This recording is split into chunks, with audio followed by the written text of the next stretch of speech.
ब्रज की पावन भूमि पर हर ओर प्रेम, भक्ति और मधुरता का वातावरण था। कुंज, यमुना तट और गलियां श्री कृष्ण की लीलाओं से जीवंत थे। जब भी कान्हा अपनी बांसुरी बजाते, उसका स्वर केवल कानों तक नहीं, हृदय की गहराइयों तक पहुंचता था। विशेषकर गोपियां उस धुन को सुनते ही सब कुछ भूल जाती थीं। गोपियां कोई साधारण स्त्रियां नहीं थीं, वे भक्ति की मूर्ति थी। उनका प्रेम किसी सांसारिक आकर्षण पर आधारित नहीं था। वे कृष्ण को अपना सर्वस्व मानती थी। उनके लिए दिन की शुरुआत कृष्ण के स्मरण में होती और रात भी उनके नाम के साथ बीतती। जब वे घर का काम करती थी तब भी मन में कान्हा की छवि रहती थी। मटकी में जल भरते समय, दही मथते समय या आंगन लीपते समय उनकी अधरों पर कृष्ण का ही नाम रहता था। एक बार प्रातः काल की बेला थी। सूरज की हल्की किरणें ब्रज पर बिखर रही थीं। कृष्ण अपनी गायों को लेकर वन की ओर गए। उनके हाथ में बांसुरी थी। जैसे ही उन्होंने उसे अधरों से लगाया, वातावरण संगीत से भर उठा। वह धुन इतनी मोहक थी कि गांव की गोपियां अपने काम छोड़कर वहीं रुक गईं। किसी के हाथ से मटकी छूट गई, कोई दही मथते मथते रुक गई। सभी के कदम अपने आप कान्हा की दिशा में चल पड़े। गोपियों का प्रेम ऐसा था कि उन्हें संसार की सुध ही नहीं रहती थी। उनके परिवारजन कभी कभी उन्हें समझाते कि वे अपने कार्यों पर ध्यान दें, लेकिन उनके लिए सबसे बड़ा कार्य कृष्ण का स्मरण था। फिर एक दिन शरद पूर्णिमा की रात आई। आसमान में पूर्ण चंद्र अपनी शीतल किरणें बिखेर रहा था। ब्रज की धरती चांदी जैसी चमक रही थी। यमुना का जल शांत था और मंद पवन बह रही थी। तभी कृष्ण ने सोचा कि क्यों न अपने प्रेमियों को प्रेम का सर्वोच्च आनंद दे दिया जाए। तभी कृष्ण ने अपनी बांसुरी उठाई और बजाना आरंभ किया। वह धुन ऐसी थी मानो स्वयं ब्रह्मांड गा रहा हो। धुन सुनते ही सभी गोपियां सब कुछ छोड़कर दौड़ पड़ी। कोई रसोई में थी, कोई परिवार के साथ थी, तो कोई विश्राम कर रही थी। लेकिन बांसुरी की आवाज़ सुनते ही सब घरों से निकल पड़ी। उन्हें ना तो किसी का भय था और ना ही किसी की चिंता। उनके लिए तो केवल कृष्ण का बुलावा था। जब वे वन में पहुंची तो देखा कि कृष्ण कदम्ब के वृक्ष के नीचे खड़े मुस्कुरा रहे हैं।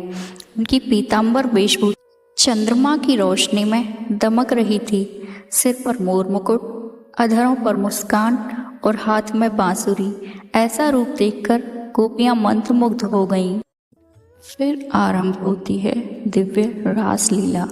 कृष्ण ने प्रत्येक गोपी के साथ नृत्य किया। आश्चर्य यह था कि हर गोपी को लगा कृष्ण केवल उसके साथ हैं। कोई उनके हाथ थामे हुए थी, कोई उनके पास नृत्य कर रही थी, कोई प्रेम से उनकी ओर निहार रही थी। उस रात समय जैसे थम गया। संगीत, नृत्य और प्रेम का अद्भुत संगम था। लेकिन प्रेम की परीक्षा भी होती है। कुछ समय बाद कृष्ण अचानक अंतर्ध्यान हो गए। उन्हें ना देखकर गोपियां व्याकुल हो उठीं। उनके चेहरे का आनंद एक क्षण में विरह में बदल गया। किसी ने वृक्षों से पूछा, हे वृक्षों, क्या तुमने हमारे श्याम को देखा है? किसी ने यमुना से पूछा, हे नदी, क्या तुमने हमारे प्रियतम को देखा है? वे वन वन भटकने लगी।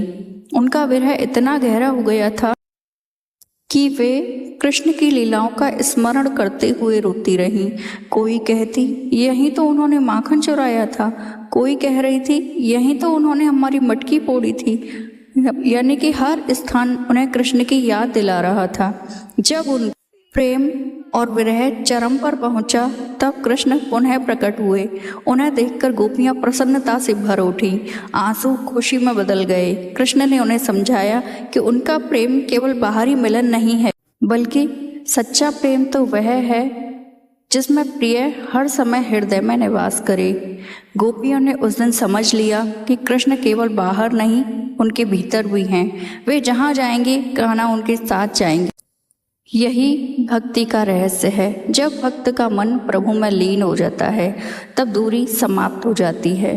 गोपियों का प्रेम संसार में अद्वितीय है। उसमें ना तो स्वार्थ है, ना पाने की इच्छा। वे कृष्ण से कुछ भी नहीं मांगती। उन्हें तो केवल उनका स्मरण और सानिध्य ही चाहिए था। यही प्रेम उन्हें परम भक्ति तक ले गया। आज भी जब ब्रज की गलियों में रासलीला की कथा सुनाई जाती है तो भक्त भाव विभोर हो उठते हैं। गोपियों का प्रेम हमें सिखाता है कि ईश्वर तक पहुंचने का मार्ग ज्ञान या वैभव नहीं बल्कि निष्कलंक प्रेम है। सच्ची भक्ति वही है जिसमें भक्त अपना सब कुछ भूलकर प्रभु में समर्पित हो जाए। जैसे गोपियाँ अपने श्याम के लिए सब कुछ छोड़ देती थीं, वैसे ही जो व्यक्ति अपने हृदय को प्रभु को अर्पित करता है वही सच्चा आनंद प्राप्त करता है। यही कारण है कि गोपियों का प्रेम केवल एक कथा नहीं, भक्ति का सर्वोच्च आदर्श है, जहाँ प्रेम ही पूजा है और प्रभु ही जीवन है। राधे राधे।